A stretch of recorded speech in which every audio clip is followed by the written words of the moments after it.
कर्म बंध से डरना चाहिए कि कर्म के उदय से डरना चाहिए? किससे डरना चाहिए, बंध से कि उदय से? एक शब्द में उत्तर देना है जल्दी से।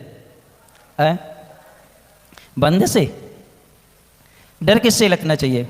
तो आचार्य भगवान कर्म सिद्धांत एक बहुत अच्छा सिद्धांत है। बंध और उदय, इन दोनों के बीच में एक शब्द अपने आगम में आता है, अबाधा। क्या आती है? अबाधा। स्थिति भी दुख नहीं देती है, अनुभाग भी दुख नहीं देता है। इन दोनों से डरने की आवश्यकता नहीं है, क्योंकि इन दोनों कर्मों के बीच में एक अबाधा काल आता है। जैसे हमने मोहिनी कर्म का आज 70 कोड़ा कोड़ी सागर का कर्म बांधा है, तो वो फल देगा 7000 वर्ष बाद। कितने वर्ष बाद देगा? 7000 वर्ष बाद देगा। 7000 वर्ष तक वह कर्म आपकी सत्ता में पड़ा रहेगा, आपको कोई भी दुख नहीं देगा। उसे कहते हैं अबाधा। उसे क्या कहते हैं? अबाधा कहते हैं।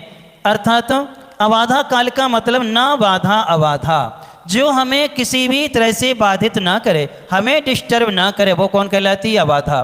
तो ये अबाधा क्यों मिली है? तो इसका बहुत अच्छा रहस्य जब हम लोग सिद्धांत ग्रंथ पढ़ रहे थे जय धवला, तो उसकी नवी पुस्तक में रहस्य सामने आया। उसका रहस्य ये है कि प्रत्येक कर्म में जितना हम बांधते हैं, उस कर्म में 1000 वर्ष की अबाधा डलती है। 70 कोड़ा कोड़ी सागर का कर्म है तो 7000 वर्ष बाद उदय आएगा।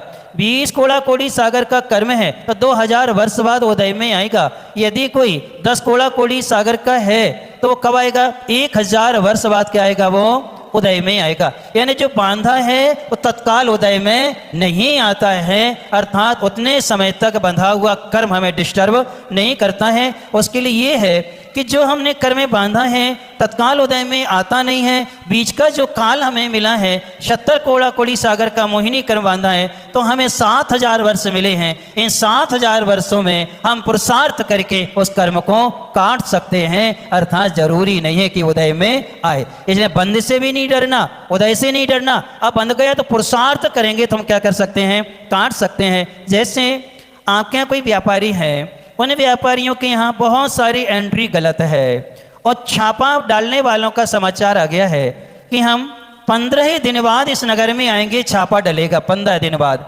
अब 15 दिन का आपको क्या मिल गया? समय। वो 15 दिन, उतने दिन में आप क्या करोगे? तीर्थ यात्रा पे जाओगे क्या? शादी विवाह में जाओगे क्या? सारे काम छोड़ के तुम 15 दिन में क्या कर लोगे? अपने सारे बही खाते क्या कर लोगे? मेंटेन करके सब ओके कर लोगे और निश्चिंत होकर बैठ जाओगे। अब आ जाओ जवाने सो। हमने क्या कर लिया? आपने समय दिया है, उस समय में हमने सब क्या कर लिया? अपना क्लियर कर लिया। अब हमें डर की बाधा नहीं है। ऐसे ही अबाधा कहती है हम तुम्हें बाधा नहीं पहुंचाएंगे, तुम तो जो कर्म बांधे हैं और उदय में आने के पहले पुरुषार्थ करके क्या कर लो? नष्ट कर लो, तो हम तुम्हें कभी परेशान नहीं करेंगे। जैन आगम का सबसे बड़ा ये सिद्धांत है। संपूर्ण विद्वानों ने अबाधा काल की सराहना की है कि धन्य हमारी गणधर परमेष्ठी भगवान महावीर स्वामी की वाणी में आया, बंधोदय के बीच के काल को अबाधा कहते हैं। वह अबाधा हमें पुरुषार्थ के लिए प्रेरित करती है, डरने की आवश्यकता नहीं है। 7000 वर्ष बहुत मिलते हैं। बन तो गया है 70 कोड़ा कोड़ी सागर का, हम 1 वर्ष के पुरुषार्थ से क्या कर सकते हैं? सबको नाश कर सकते हैं। बाहुबली जी ने 1 वर्ष का तप किया और सारे कर्मों को नाश कर लिया। आदिनाथ जी ने 1000 वर्ष तप किया, सारे कर्मों को नाश कर लिया। और फिर भरत जी ने 48 मिनट में सारे कर्मों को क्या कर लिया? नाश करके केवल ज्ञान को प्राप्ति कर लिया। ये पुरुषार्थ करना चाहिए। क्या करना चाहिए? अबाधा का अर्थ क्या है? पुरुषार्थ करके कर्मों को काटना चाहिए। इसलिए कर्म जीव को ले जाते हैं, जीव कर्मों को ले जाता है। ये अनेकांत है, परस्पर में आधार आधे संबंध है। जीव को बांधने वाला यदि कोई होता है तो कर्म होता है। इसलिए दोषी कभी किसी को नहीं ठहराना चाहिए।